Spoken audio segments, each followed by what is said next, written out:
mayong adlaw sing tanan. So for today's video, i-flex na ko sa inyo kana nga ang among tanom is kwan kana very healthy.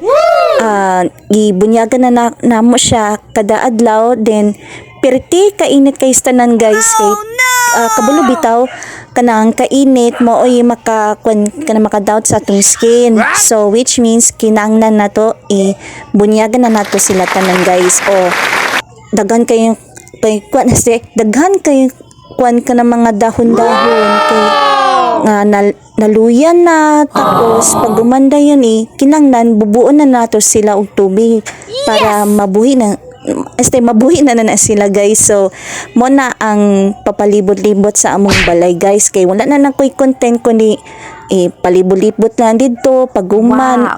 Kuanda yun kanang bubuon na nato sila kada adlaw kay init man kay tanan guys, kay murag na ma-affected kayong ang tanom sa kanang taganiya kanang adlaw sa kainit.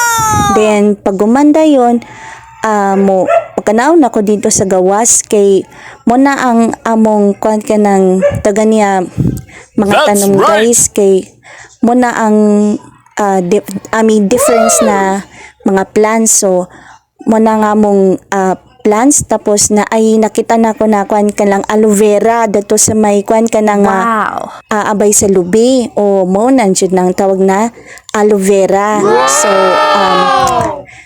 mo na jud na sa karon guys. So mora na siya guys, and thank you for watching, and God bless you all, and amping.